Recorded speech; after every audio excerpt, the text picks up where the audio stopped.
Group 1, Africa, Nepal, India, Romania. Part count, £40. Full count, £280. Advertisement. £100. Sheep, £85. Group 2, Pakistan, I'll put this on one then. Assalamu alaikum everyone, hope you're well, keeping warm and safe. Just about to go live on air in a few minutes, so just bear with us whilst we get our settings right.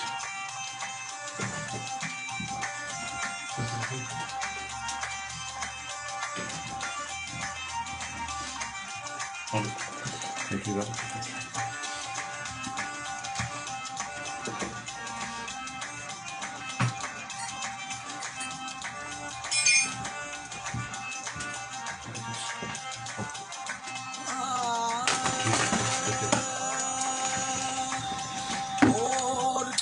Assalamu alaikum, Basha Sahab, how are you? Okay, walaikum salam. Hope everyone is well.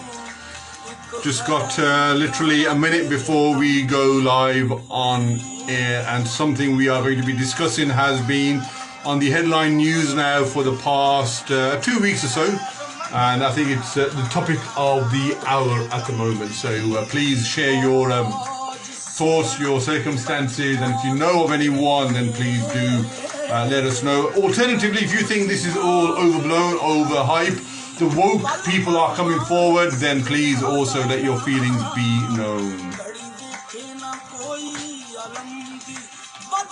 And as always, the phone number is 0121. Maalaikum salam, Javed Akhtar, how are you? MashaAllah. Thank you very much for your compliment. I really appreciate that. We've actually, Javed, we've got someone local to where you live who's going to be talking about a fantastic work that they are doing over around Handsworth, Lowdales, Parry Bar as well. So do continue to tune in. Steve Lawrence, how are you, sir? Hope you're well. Thank you. I think we'll kick off now. We've got a fair amount of people. It's almost 8 o'clock. I will kick off. Thank you. Assalamu alaikum, good evening everyone. My name is Mr. Ali. Welcome to a Tuesday evening between the hours of 8 to 9 p.m. And as always, we've got a fantastic guest in store for you who's going to be talking and helping me to navigate a topic of the day. And before I let you know what that is, just as always, please, we are here in the West Midlands, are in tier 2. Continue to maintain social distance of at least 2 meters, wear a face mask where necessary, and always continue to sanitize your hands, absolutely please. So that is the message, as always, that I communicate to all my listeners at the top and the end of my show as well. So in terms of where we are, so this week we are going to be talking about the whole situation that we find ourselves with the school children, and the fact that whether they should be entitled to or are eligible for school meals during the summer, during the holidays. So we've already had Marcus Rashford, who has really been an ambassador and really championed this particular cause, and provided and lobbied the government to provide school meals during the Easter holidays and also the summer holidays. And I suppose now where we are now, we are seeing the downward curve, whether that was necessary around the October half term. However, we have seen the second peak now, and unfortunately the government in their wisdom won the vote by 61 votes, whereby they weren't able to provide, for one reason or another, whether it was out of policy, whether it was out of stubbornness, or the fact that they claim that they have provided an extra £20 in universal credit to the applicants and their families, and they've provided about £71 million to the councils to provide these provisions during the summer, during these holidays. There was no need to now, because it costs £20 million each week to provide school children with these meals as well. So that is the topic of today. So I want to let you know, I want to get your thoughts on this matter. Should we be providing a school meal for children that are on a means-tested income benefit, i.e. universal credit, job seekers allowance, whether they should be given a voucher scheme so they get a proper meal? Or is it because the parents are mismanaging the budget and it's their responsibility, but the counter argument is that the children are the innocent victims on that. So before I introduce my guest formally, just to sort of let you know where we stand with the figures. So in Hodge Hill, we have seen 460 cases per 100,000, and that has seen an increase of 47% compared to last week as well. So last week was around 280, 290. This week is 460 cases per 100,000. So we are on the trajectory where we've almost doubled. And also the second one is not too far from where you actually do your service, which is Birchfield East. And that is 513 cases per 100,000. So Birchfield East and Hodge Hill are the two districts, two wards where we have seen a more than doubling of the cases compared to the previous week. And in terms of nationally, we have seen an increase of, again, another 53%. And in terms of deaths, 670 deaths. So you can see that this is not at any time going to subside. So that's where we are. So in terms of the guest in my studio, can I introduce you to all to Brother Shamail, who is the school services manager for Aspire Services. So warm welcome to you to the humble studios of Radio Aapki Awaaz. I don't think you live too far from here, do you? No, I'm very local. No, absolutely. So if you can maybe just give us a bit of a background in terms of what do you do and also what Aspire does in terms of some of the services that are delivering to the local community where you are. My name is Shamail Yaqub. I'm a local Al-Mak resident. I've been working for Aspire Children's Services for about the last 3.5 years. I am Children's Services Manager, so I support and accommodate young people 16 to 18. I also work alongside adult services who provide support to 18 plus, which could be the homeless, it could be ex-offenders, could be ex-veterans or anything amongst them. So we also currently, since the pandemic started, we have been providing much needed meals for the vulnerable and the most needed in the community in Handsworth across and also other parts of Birmingham. I've been working with a lot of providers to collect the food, distribute, and sometimes they've been giving them to churches, to schools, and to a lot of people out there who need them. And I think this is a good time for a lot of organizations to pull together and to support the communities that are in need right now.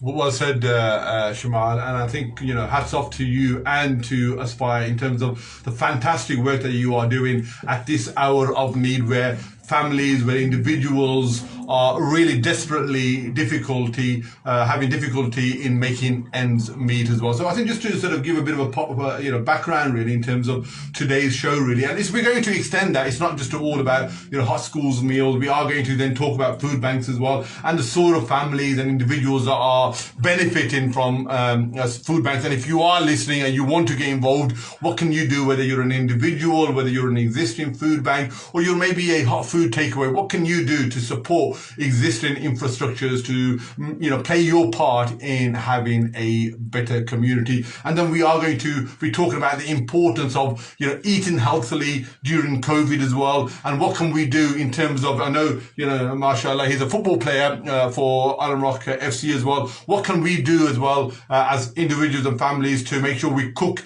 and eat healthily during this particular pandemic as well? So if you want to get involved and speak to Shamal about some of the stuff that he's doing, and also if you want to ask me anything, the studio number is 0121 682 9735. You can listen to us on www.aapkiawaaz.co.uk, and we are also available to be downloaded on Radio Garden app and TuneIn Radio as well. So mashallah, wa alaikum salam everyone, hope you're well.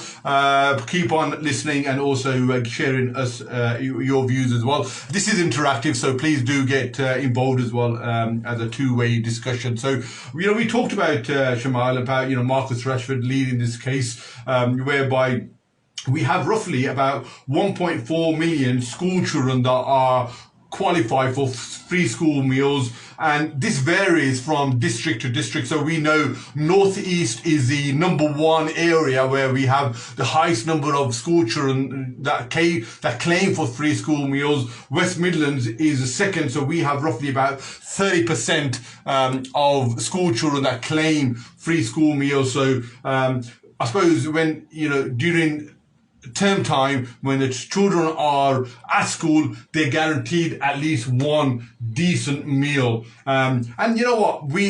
I'm certainly guilty of this. We think that, alhamdulillah, praise to the Almighty, that, everyone gets, when they go home, they get a decent tea or they get a decent dinner, hot meal before they go to sleep. But that's not the case. People have broken families. Maybe, they're working, they're separated. There's all sorts of circumstances that when they go home, there's nothing cooked for them. They either have to fend for themselves. God forbid, they may have to go and steal from the local shop. And sometimes, the embarrassment as well, of trying to, ask for someone. It's not easy asking people for stuff. I know you have your personal pride and everything. And, I know young people, their reputation is quite an important thing for them. So, sometimes for a lot of people, the school meal is the only decent meal or hot meal they get.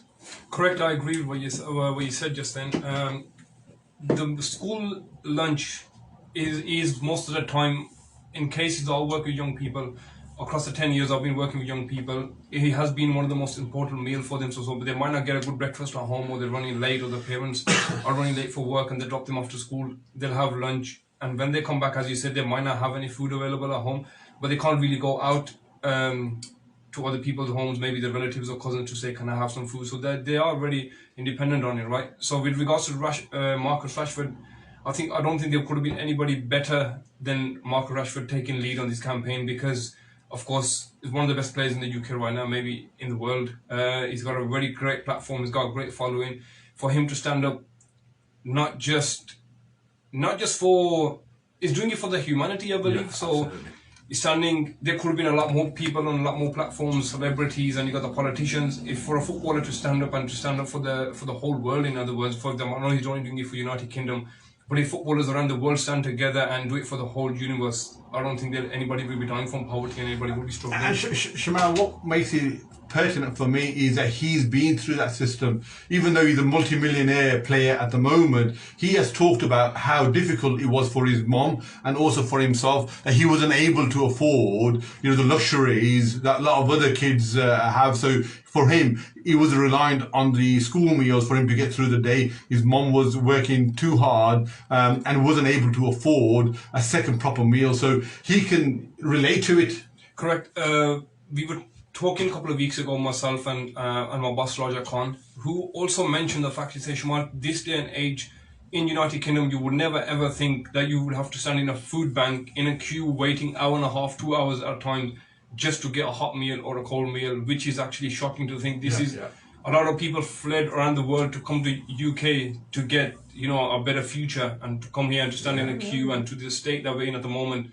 Of course, pandemic is not nobody's fault, but this is the reality, sadly. Absolutely. And for those people that think, these people are on benefits, they get housing benefit, they get, job seekers allowance, they get, £500-600 worth of benefits per week for not doing anything. That's more than enough to feed your children. It's not and when I say our, I'm talking about society now in general. It's not our fault that it's been mismanaged. So whether they, pay on bills, rent, whether it's drugs, alcohol, whatever it may be. But I suppose if you look at it, it's the children that are suffering. They're the innocent victims in all this, aren't they? Correct, that is right. The young people and the children, some of them are infants, newborns. It could be any age really, and it's not really fair on them to try and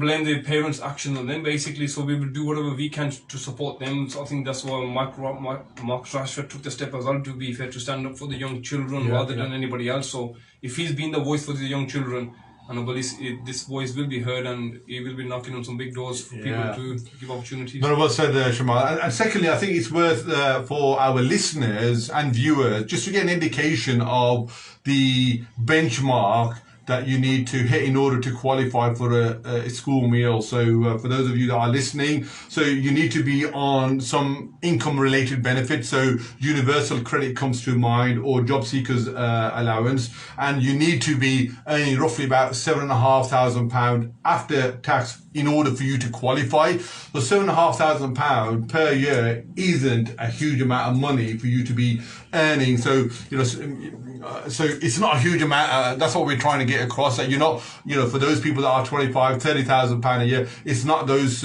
income related families that we're talking about. So, is £7,500, is that really enough to bring up a family in this day and age, plus pay all the other expenditure that you have? So just a couple of comments that people have come up with, I'm going to read out now. So Basha Saab, wa alaikum salam, no problem at all. Javed Akhtar, thank you very much, sir. Mirza Saab, good evening to you as well. Alias Johan, wa alaikum salam, thank you. Steve, thank you, I am well and good indeed to join all. Rukhsana Kosar, salam Sham. Rukhsana, I think she still works for Aspire. She moved on. No longer with Aspire, she has moved on. So I know, Roxana, you were part of the fantastic work that Aspire have done in the past as well. So I hope you've gone on to, something equally as rewarding and benefiting to the community. Skandar, how are you? You okay? Zamir, how are you, my brother? Hope you're well. Cam, I hope you're well. Mujahid Saab, wassalam. Mohammed Ashfaq, wa alaikum salam, my brother, how are you? You okay? Tariq Iqbal, have you come back from Pakistan? Are you still in Pakistan? Tariq, let us know. Mujahid, wa alaikum salam. Ufran, brother, I know you are also associated with the school. If you want to, maybe from a school perspective, just give us an insight. If you want to be anonymous, please do so, and I'll read it out anonymous. If you want to share any insights, please do so as well. And if you want to phone in under an alias, please do so. The student number is 0121 682 9735 as well. So just to sort of read out a comment by Javed, who lives not too far from where your services are. Excellent support to the community from Aspire. Shambai is an unsung hero, a very dedicated person helping the community. Every blessing to you. Keep it up.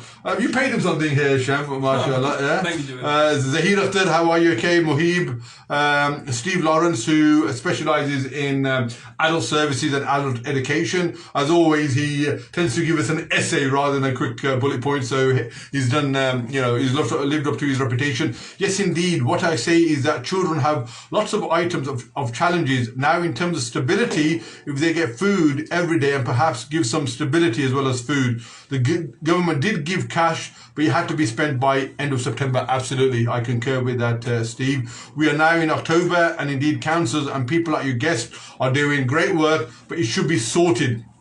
The Department of Education has a duty of care, and indeed they are just giving back £80 million unspent to the Treasury. Even people working on low pay have problems where they fall through the crack. Well done, Shambai. Your words are so right. Imran Ali Mukhtarim Shah, how are you? Okay. Salam Dre, brother, wa alaikum salam. Ashfab, wa alaikum salam. Malik Ehtisham, thank you all. Like I said, you got Sham here, so please, do lean on to his experience and some of the things that he's witnessed in order to get that out to the mainstream as well. So, we are also, I suppose, guilty sometimes, Sham, thinking that, the people that tend to, you mentioned an hour and a half, they are waiting in order to get some sort of benefit or, some hot food from Aspire and many other food banks, that they are probably drunks, they're probably alcoholics and people that, deserved and they've sort of self-inflicted it upon themselves. But, I'm sure you can sort of share that, a lot of people from BME community, young, old, there's an array, a mixture of people and families that are in that queue and are benefiting and are in dire need of your help. Very nicely said there. What I personally believe is, right now, with the pandemic or no pandemic, starvation doesn't look at colours, it doesn't look at age, it doesn't look at gender, it doesn't look at anything like that.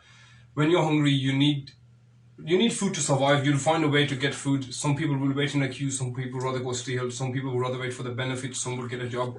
But right now, this day and age, it's very difficult because a lot of people are losing their jobs, they've been furloughed off, don't have anything. A lot of people are generally in a bad condition, a bad place in the first place already. So with regards to the food, the queues, for example, right? There's not only young people, there's not homeless, there's not drunks, it's people from all over the place. I think a lot of people do come and join the queues because they're wearing masks. they don't feel ashamed because people can't recognize you. Somebody else might not see me in the queue, so they don't feel like, okay, somebody's gonna see me here. So I think the mask right now in this has saved a lot of people's homes maybe from breaking, and a lot of people from going to sleep starving. So I do believe people from Asian communities, as Bangladeshis, Indians, Sikhs, white, black, everybody is in the queue. The school kid, young children. I've had nurses in the queue. We've had people with suits. I've had a young person come ask for a job. Or Sham, I just lost a job last week. How can I apply? Can I do something here? Can I do your gardening? Or we've been furloughed off. We don't have enough money. We have young people and families coming. We have mothers come like every Monday, Wednesday, and Friday. Oh, I've got kids, Sham. Can you give me some extra? And I say, look, I can give you as much as I can, because if you look behind you, there's another mother standing there who's got maybe 3 kids and somebody else got 4 kids. So I do try and make it, equal and even for everybody, but it is very hard and it's very heartbreaking time to time to see. But £7,000, what you said, it's not much to bring up a family, but nowadays even 25 to £30,000 is not much to bring up a family. So the struggle is real out there. So inshallah, if we all can work together and support each other, we can support the people that need it the most. Yeah, most definitely. And what we have seen is there has been an increase of 45% in people that are claiming universal credit and other, credit to support their income. So job seekers allowance, they may have been made redundant. The furlough isn't enough to support them as well. So I suppose over the last 6 months, because of COVID, there has been a significant increase of 45% of people. So what's that's going to happen all of a sudden when you used to paying a certain amount of mortgage, used to, paying a certain amount of bills, and that comes to, the bare minimum that the state gives you. You got to cut your costs accordingly. You have to then go and, tighten your belt. And this is where food banks and organizations like Aspire really come and pick up those people that, fall below the radar. And I concur to you in terms of, sometimes you have to swallow your pride. No one wants to be seen.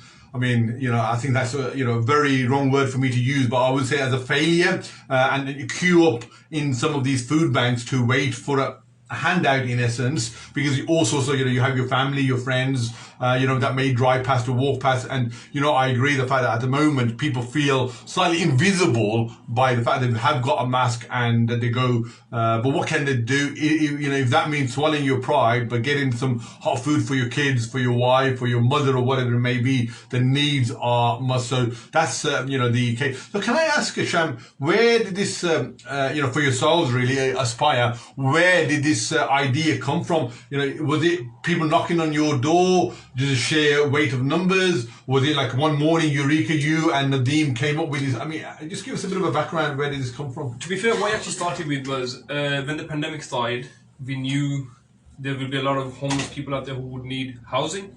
Yeah. So one of the tasks I was given by Nadeem, Raja Nadeem Khan, was to go out and hand out referrals to the food bank places, for example. So I went there, spoke to them, and every food bank that I went to, there was a lot of people standing at the food banks, but they were all in a lot of need. They were all sounding like they were desperate and they needed some sort of help.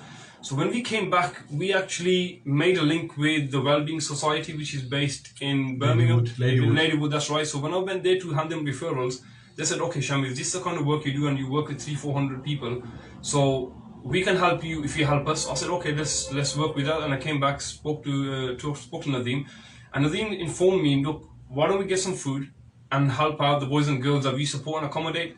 So once we started supporting our own people, then we realized, okay, if the demand for the food and the struggle is real with our own community and our own service, how is it going to be like out there? So we decided to put a couple of tables out, put a couple of hot meals on.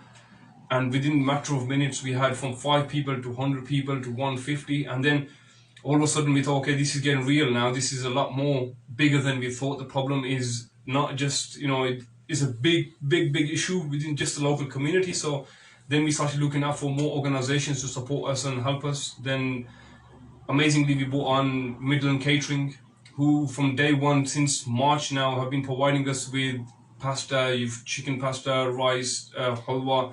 So 3 times a week they give us 2 big pots which feed at least 150. And these are big pots that you get at weddings. Yeah, of course, the wedding ones. absolutely massive. So they came on board, started helping us. Then slowly we've started reaching out. So one of my colleagues, Sonam, and Nadim's son Nabil, we started approaching other organizations. So currently, alhamdulillah, we've got around about 19 to 20 organizations on board, which includes companies like Tesco, Asda, Warburton. You got Greggs, you got Little, Aldi. You got Bethany Food Bank, who's been established food bank for 25 years, who's also on board to support us guys, which is actually a big achievement for us, because if a food bank is supporting us guys, support the community out there, that shows basically that the demand is high out there and we need to get more people on board. Absolutely. A couple of points I'm going to read out here, Javed.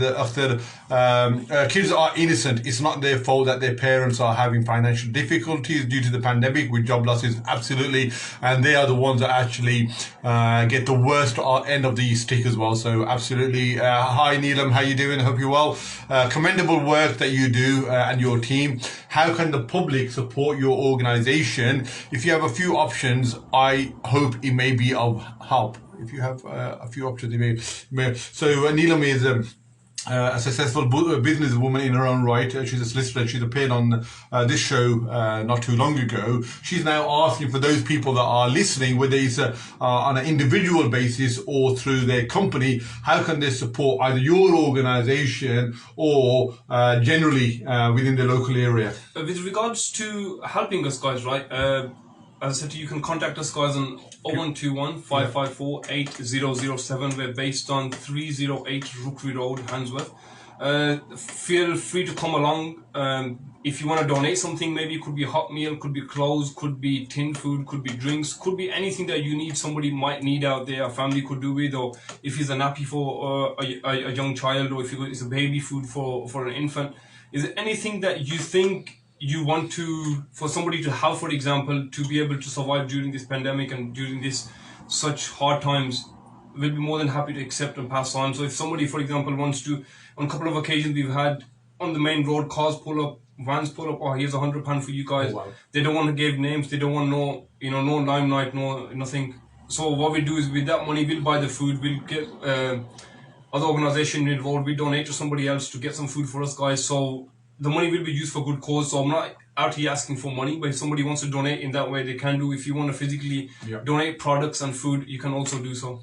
And, I suppose the other point, Shamail, if I can, is, we're talking about people donating either money or, food. But I suppose the other way around is if you're not able to, but you've got plenty of time on your hands and want to volunteer for Aspire, then another way of playing your role and your part is maybe coming in and helping Sham and being part of the setup and distributing or whatever duty that you put on there. Monday, Wednesday, Friday. Monday, Wednesday, Friday is the busiest days of my week basically. So we start 8:30. If anybody wants to come and get involved with the behind the scenes work, which is collecting the food, going to all the providers, all the organisations across Birmingham to ensure we're back at the office for 12:30, and the food bank starts 1 o'clock. Believe it or not, 9:30 people start queuing up. No. And when I leave to go collect the big box van and drive past the office, it's like, like you see the Coca-Cola truck. Honestly, the feeling is amazing, and they actually help. So when I arrive back at the office, a lot of the people from the queue would join me. Oh, Sham, we're going to give you a hand today, we're going to help you unload. So we got like 10-15 people. Many hands makes life easier. So if anybody does want to volunteer, come along. Sorry, one more thing if you can help by, of course, you got to understand, right now with universal credit going, with people are losing jobs, homes and everything, we need a lot of homes, we need a lot of houses on board to accommodate the people to tackle the homelessness. So if there are any landlords or any people out there who think, I can give my house to an organisation to take somebody off the street and give them a better life, so do get in contact with us and we'll be able to help you out. And the number once again is? 0121 554 8007. Fantastic, thank you, Sham. Absolutely. So I hope that answered your question, Neelam. Just going to read another comment in there by Javed. Nothing to be ashamed of. If you are forced to use a food bank, priority is to survive and hope for things to improve and that you are able to get back on your feet. Absolutely. And no one is saying that this is a lifestyle choice. This is a permanent choice. The whole point of the benefit and, organizations like these are for those people that have fallen on bad times. And you know what, for the grace of God, may I fall. So, I think we had another chap, I don't know if you know him, Mo Nawaz, who has the Latix cash and carry in town. Yeah. He's got, I think he used to do it 7 days a week in the height of the peak of the pandemic. And he's got a similar sort of thing, but more for the homeless and the people that are sort of, destitute. And he was saying that, normally anyone could be two salary or two payments away from being, for example, if I get made redundant and in these circumstances I normally have months worth of payments before. Unfortunately, I'm on that heap now where I gotta ask for help, whether it's for mortgage, food, whatever. So, for those of us are in comfortable positions, the clocks and the hands of time can change any time for us. So just, be mindful of that. And I'm sure I'm going to give you a bit of moment just to sort of, we will send you a link for Aspire, Javed, so don't worry about that. So you'll be mindful of that. But I want to sort of maybe just, give you an opportunity. If there's one or two real case studies or moments or individuals or family that, that have really stuck with you, whereby they've, fallen on bad times and that stayed with you. And that's, you just really think that, these are the people that, it's worth, all the running around and the service that you're doing, it's all worthwhile. I don't think there's only one or two case studies, to be fair. Every person that come across from March till now, I have come across hundreds and thousands of people. We provided more than 25,000 meals. That's just a rough figure. That's been nice and conservative. It could have been 27, 28,000. I'm not sure. Our target was only 1,000, but because there's so much need out there, a lot of people are, looking for help, do need the support. So we're doing our best we can. With regards to the case studies, okay, just say in one family there's 6 people, right? In a queue, I've had, honestly, this actually breaks people's heart, Even I feel, I'm not a very emotional guy, but at times I do feel like it hit me as well. So, mother, son, daughter, dad, maybe his brother, whoever, was 6, 7 people standing side by side, one next to another, right? And when they come up for the food, sometimes I do start talking and ask, is this your son? A mother refused to acknowledge that's her son. A son didn't want to know his dad, and a brother didn't want to know his sister, just because so they could get an extra parcel and walk away with that. And that's how sad the reality is right now.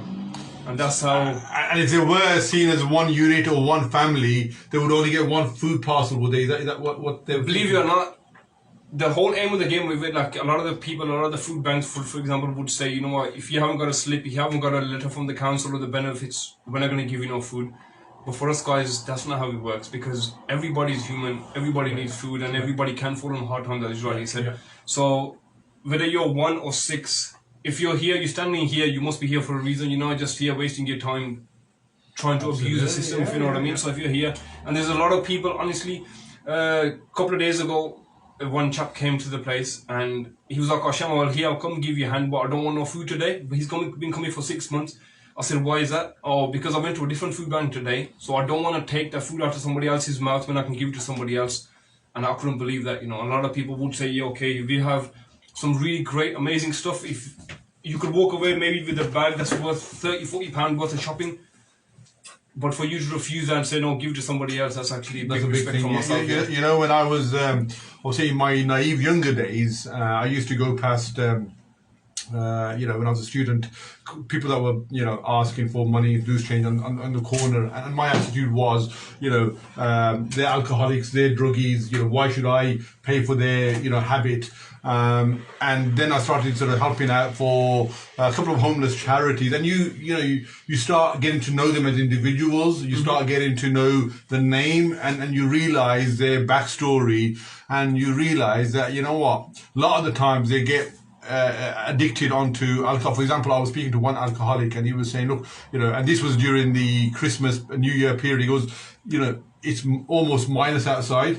If I don't intoxicate myself, if I don't drink too much alcohol, how am I supposed to get through that night? He goes, no one in their right mind can survive this winter period during the night time. He goes, I gotta almost be out of my mind so I don't feel that pain, that winter pain that hits me. So that's why I drink. And I thought, how, completely wrong I had it, that they were doing it because for whatever reason they were getting enjoyment out of it. But there's an element that we don't understand. And unless you walk in their shoes, it's very hard for us to, be able to judge. So don't judge, and just help. If someone puts their hand out, help. We are not here to question. So that's my attitude now. I think that sort of thing comes with experience and wisdom and maturity. Correct, I agree with what you're saying. Nobody is born alcoholic. Nobody's born a thief. Nobody's born, homeless.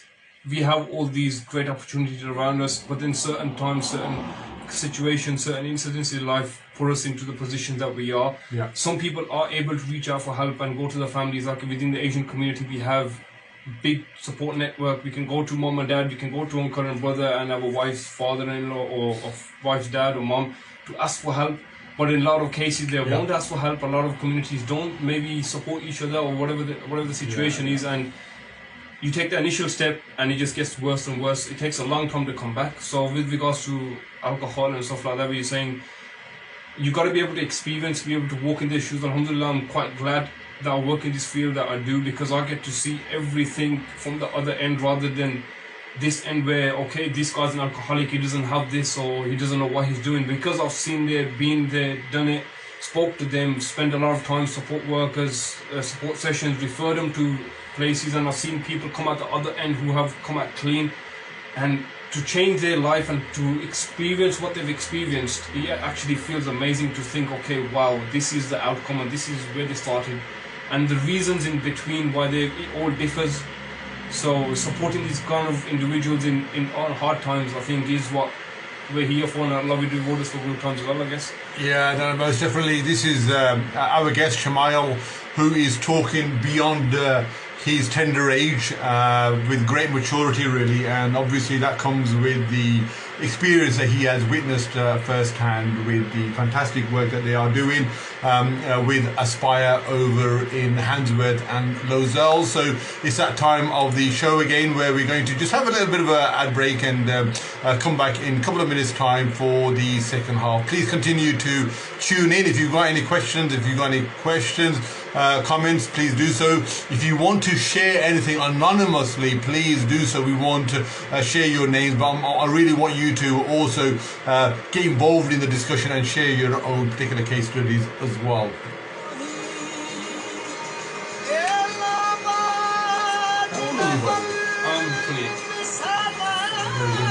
I suppose, unless you've seen it firsthand, someone of your age, at that stage, it's all about me, it's all about your brands, you live for today and don't think about anything else. But alhamdulillah, for a young... Believe it or not, obviously I was born in Pakistan myself, right? So I came here when I was about 11 years old. I got involved with the wrong crew, wrong people. Moved to Al-Mak. Some people say Al-Mak is the worst place to be at.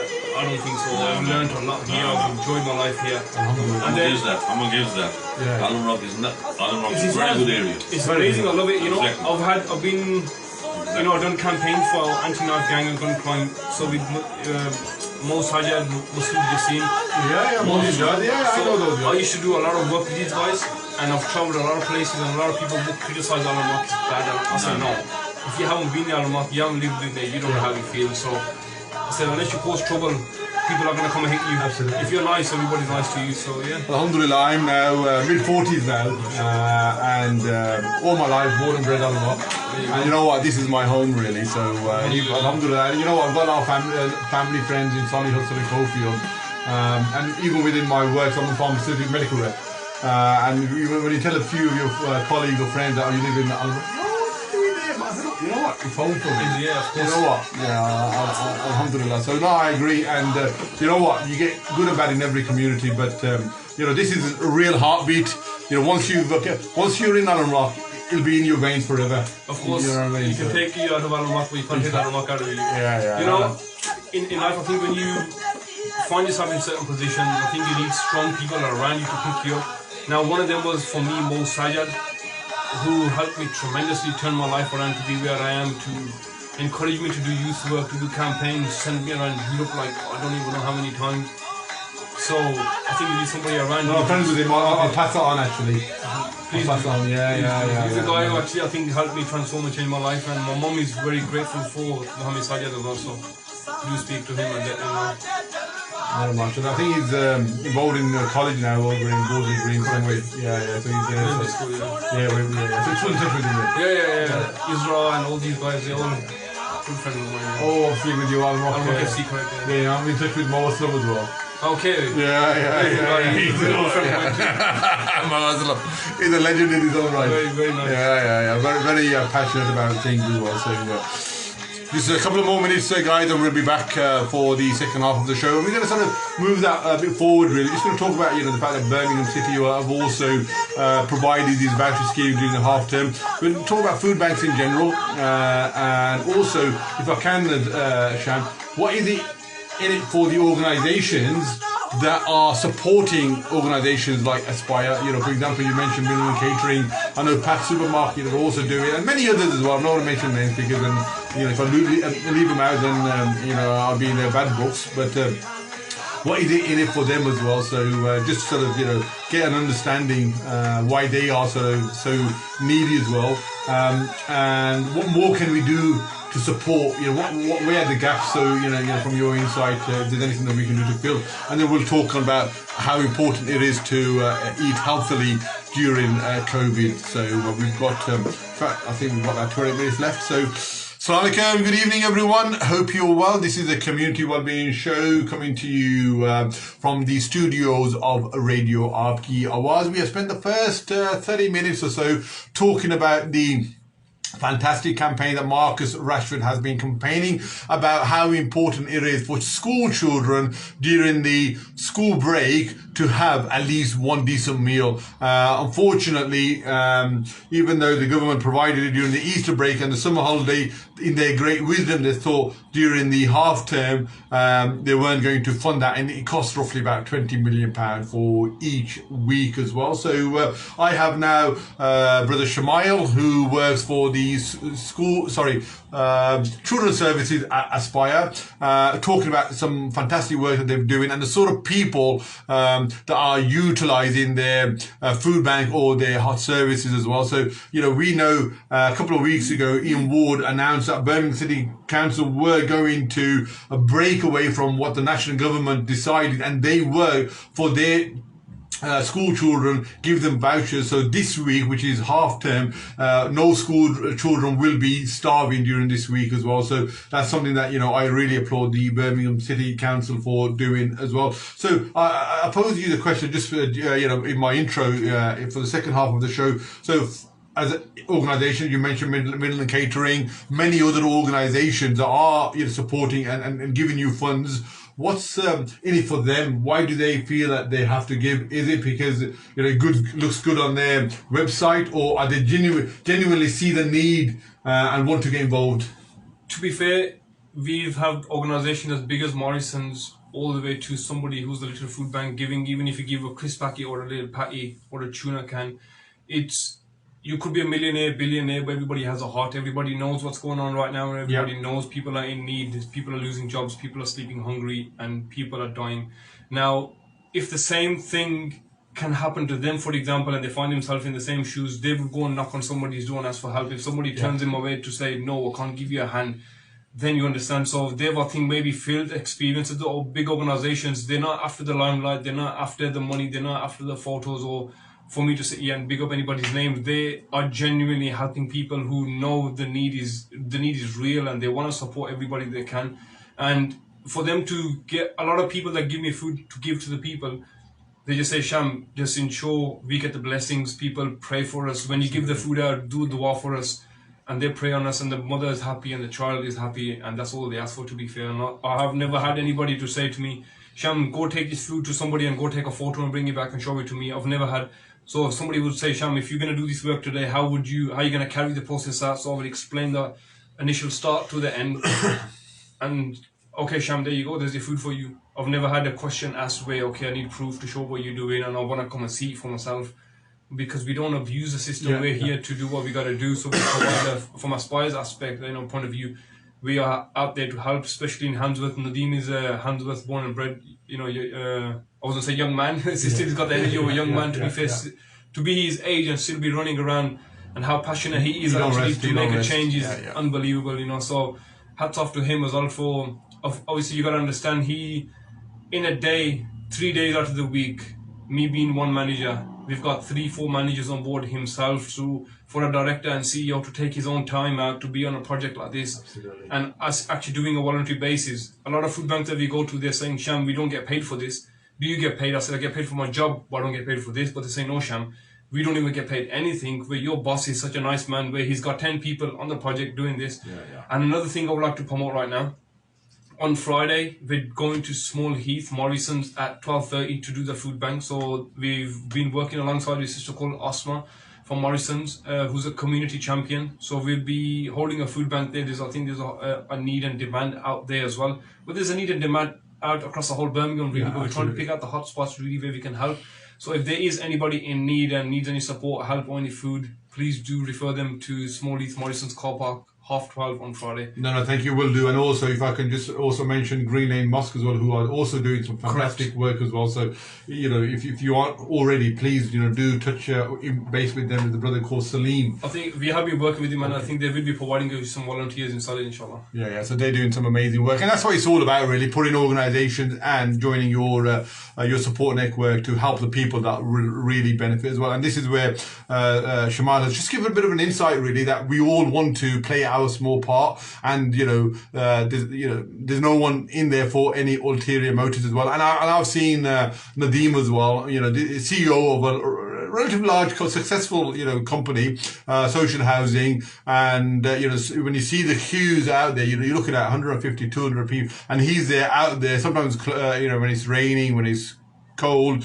he'll muck in, he'll get his hands dirty as well, and that's the sort of bloke Nadeem is as well. So fair play to him. I am going to move the conversation on now, if I can, with regards to how important it is to eat healthily. We do know that, for COVID, for those people that have diabetes, long-term conditions, are obese and elderly, not only are they going to be more affected, but they will also get it as well. So one of the key things is to eat healthily. And we've got a real model here of someone who looks after himself. So just want to sort of get your insight. I know you're sort of, a big football fan and you play football as well. And I suppose, what constitutes a good healthy meal, because we can all eat, crisps, chocolate, too much carbohydrates, i.e. white bread, and refined carbohydrates. But, you got to have, balanced diet, a right proportion of the main nutrients and ingredients. So, what would you suggest, both in terms of, if you've got a limited budget, what sort of items are good, and also we're going to move the conversation on in the last 5 minutes about how do we, especially as Asians, we know what our cooking is like, and I think this is where we need to educate ourselves about how do we cook our meat and our andi, our dishes in a healthy way. So back to my first question, really, in terms of the message about losing weight and eating healthily. What would you share with our losing weight? Of course, once you put it on, it does take some time to take it off, right? Yeah. However, you've got to be actively willing to do it. If you're going to maybe go to the gym and do one session and expect £10 to come off, not going to happen. A lot of people that will go to the gym trying to put weight on, trying to get hench, it's not going to happen after 1 week, 2 weeks. It's a long process. As long as it took to put it on, that's how long it's going to take to take it off. However, so the gym is 20%, right? Your diet and your sleep, drinking water, and your routine is the other 80%. Now, I can go play football, go to the gym, do everything and not eat right. It's not going to happen. So I think you got to eat with protein, as you said, everything in its own proportion, really, to make sure it ensures. And obviously, body, alhamdulillah, works in amazing ways. So generates and produces, and the way it burns fat and everything is absolutely unbelievable. So you got to be able to work with your body rather than against it. As I say, you are what you eat, and your body is a temple. So if you respect it and look after it, you're going to keep going for a long time. Yeah, I know, Like- most definitely. And I think, when Boris Johnson had COVID, one of the key things his doctors told when he recovered and came out, and he was absolutely critical, he was on the deathbed, was that, Boris, Prime Minister, you have to lose weight. And he obviously is now on a regime to cut down his weight, and that's something that we can all do. And it's not easy. I do understand that, but you have to have a lifestyle choice. You have to make a conscious effort to eat the right kinds of food, but also for me, which I've been guilty in the past, is portions as well. Because when you've got a nice handi made, unfortunately, you don't realize that you got to just still have that discipline to say that's fine. I'm going to stop now. And when you see some of the portions that people eat, you're thinking, that's enough for a whole family, never mind one person. But and I suppose the other thing is within, I mean, we're in Almrock Road now. Within about 5-10 meters, there's a fast food joint, there's a takeaway joint, there's a fried chicken place, and these are supposed to be treats. But fortunately, this has become our staple diet now. That's right. People now will eat. I mean, I don't know where they get the money from. 4 or 5 times a week from a takeaway, and only once at home. It's changed around, hasn't it? Yeah, it's gone. I don't even know actually why it's come to that point, really. Personally, alhamdulillah, I do eat everything and anything. So when my mom makes something, my wife and my in-laws and my sisters and brothers, I enjoy eating everything. I would never pick and say, I don't want this and I don't want to eat that. I do enjoy what I eat, but with the fast foods, it's very hard because remember, it's only a phone call away. Yeah. Fingertips, knock your door, the food is here. Delivered, yeah. So yeah. It's very hard if you're in bed and you don't really want to cook and your mom's kind of tired or something, you're going to go down. However, at the same time with Asian, communities, you got oil is the favorite thing. You got the masala, which are the favorite thing. So it depends, what you eat is very important, I guess. So if you are going to eat stuff which is not good for you, try and do some sort of exercise, run around. Yeah. I've been told going from the front door to the back of the house is exercise. So. Yeah. If that's what we've come to, then we're in a very bad state. I had Wasim Zafar, I don't know if you know him, Councillor Yes, Wasim Zafar from your side here last week, and we were talking about obviously the cycle lanes now. So during COVID, there has been an increase in the number of people that are going to parks. And I mean, I used to walk and still utilise Warden Park for my regular walks, and people have now increased the use of cycles now as well. So there's a lot of stuff that we can do. It's not easy. I understand it's really in the winter months and the nights are drawing in a bit earlier, but still, whatever you can, please, incorporate exercise. But for me, the most important thing is absolutely is diet, and not only do it for yourself, make it a joint effort with your husband, with your partner, with your kids, all of you. If you do it together, it's like, when you train with your football club, on your own it's very hard when it's cold morning or an afternoon, you don't want to, but when you've got 12, 13 other people doing it, then you will also take part in it as well. So that's the essence. Someone's also just mentioned, Javed as well, he's talked about eat out and help out didn't help. I said, I agree. And someone also mentioned that, that had a big part. So I was listening to an interview, Shamar, whereby there's about 14 people from a street in Bradford that had COVID, and out of that 14, 4 or 5 had died, and they blamed and attributed it to the August eat out and help out. He goes, we were all out, and people let their guards down, and that's where I think we just mixed freely and got our cases of COVID. And the other thing he also mentioned is that a lot of people sort of, when they go to buffets, because they paid their £10-15 or whatever it is, they want to get their money's worth, and they will eat God knows whatever, for just to make sure that they've got their money's worth, and there's an element of truth in that, isn't there? Yeah, of course. With regards to help out, eat out, I think that was one of the worst decisions maybe the government has made they probably have made a lot more worse decisions than that, but that was currently in the critical situation that we're in now was one of the worst things they could have done. And I don't even know what urged the public to actually go out there and, yes, I'm going to go eat for £3, come on. Yeah. Your health is more important than eating out for £2-3, I'm not going to mention the buffet place, but just not too far from the famous buffet place in Rock, and I was driving past, and this was, in August. It was, and it was really hammering down with rain, and I thought, people going to go back into the cars or go eat home. They're waiting there. More coming out. And I thought, what possesses you to obviously wait an hour to get in? And then I thought, you know what, God help us. And they were mixing and you know what, when you're waiting for an hour, you don't maintain social distancing, you get close, whatever. And that's where I think that we have, and that's where we're still paying for the increase. In the two biggest areas where there were the most number of people that took advantage of Eat Out Help Out were Hall Green, so that encompasses Sparkbrooks, Spark Hill, bit of Hall Green, that neck of the woods, and the second one was Hodge Hill, which incorporates Borsley Green, Small Heath, Allen Rock, Warden and Hodge Hill. They were number one, we were number two, and we had the same position for the number of new cases of COVID, which doesn't surprise me. So Hall Green were the first one in terms of the number of people took advantage of Eat Out Help Out, followed by Hodge Hill.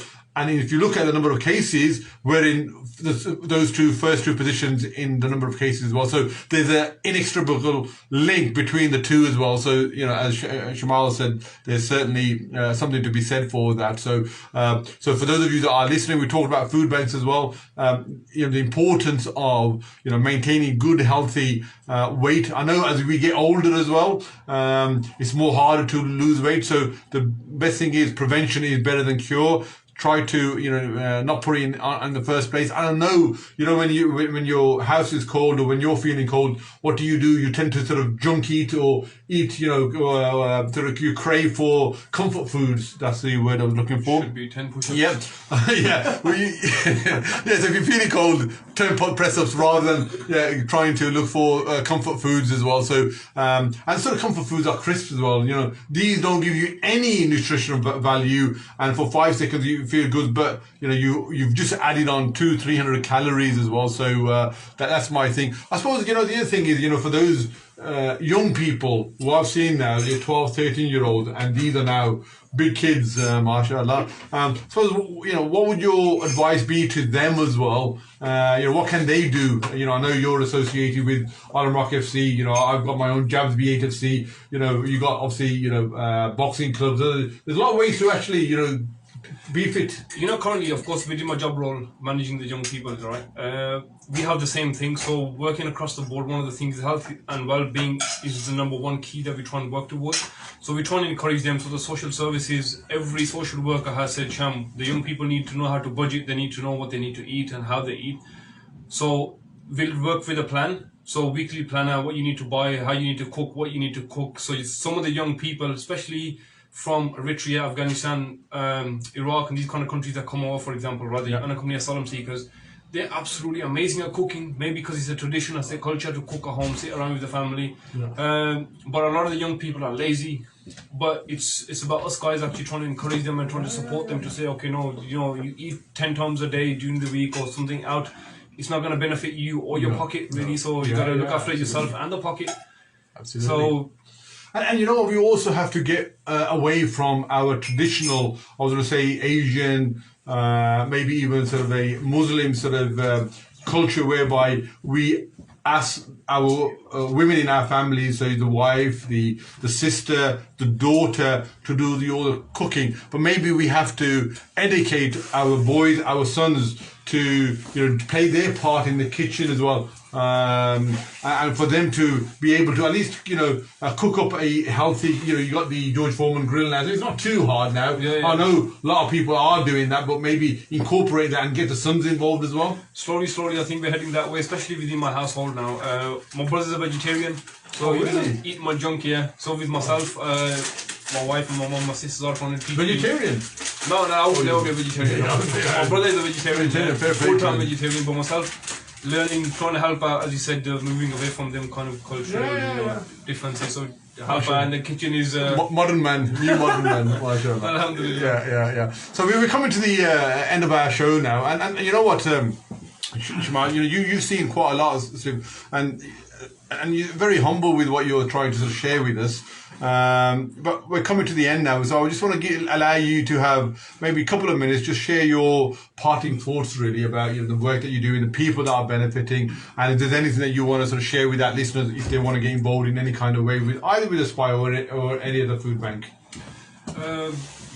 Over the last couple of months, I think the person that I've become, I wasn't this person before, because it's not just a pandemic that's brought me to this sort of thinking of life, me processing the information the way I do. It's the experiences that make you who you are. And I think by working in the field that I do, by seeing a lot of things around me, by encouraging and supporting other people around me, has given me that sort of feeling, wow, this is what life is actually about, not just to wake up, go to work, come back home and go to sleep. So, helping out there, trying to make somebody's life a little bit better. I can't change the world, but if I can change 1-2 lives, maybe help somebody get through the day or the evening, and then the walk can maybe help us. So I think best thing I can say is, if you guys can help somebody else and tell them to help somebody else, inshallah we'll make this world a better place. And with a lot of big organizations out there, big business people, big companies, including our Mak, there's a lot of big established businessmen out here. So if they could actually help and support maybe food banks, or even the local families, or somebody that who's in poor, who's in need, or maybe have a certain allowance of meals a day that you can offer out to some communities or schools or kids, or some vouchers. I think it'll make a big difference right now. And of course, this pandemic is not going to be over anytime soon, which I personally think anyway, with regards to how the local authorities are thinking and what the circumstances are right now. I think what we need to do is pull our weight, do our bit, and try and make a difference, inshallah, and see what we can do from there. If anybody does want to help, as I said to you, you can contact us on 0121 554 8007, or compare, so visit our office in Handsworth on Rookery Road, and come and join us, yeah. That was the amazing Shamail from Aspire Services over in Handsworth, really giving an insight into the journey that he's been in helping the local people from Handsworth during this difficult pandemic. And not only are they providing their nutritional meals for them, they are providing a real safety net on a human aspect as well. And he has just given you a number of opportunities to get involved, whether it's through donating food, or whether it may be even your manpower, your hours, your time. Sometimes, what I feel, Shamail, is that sometimes, these people, all they want is a bit of human time, really. Someone just there to listen to their story and just be a shoulder to cry on as well. And that can't be, given enough credit for. I hope you found the show useful, and it just goes to show that, Marcus Rashford, he's a millionaire football player. There was no real impetus or emphasis on him to take this cause, but it just shows, doesn't matter who you are, what you are, if you channel your your energy in a positive way, look what can be achieved.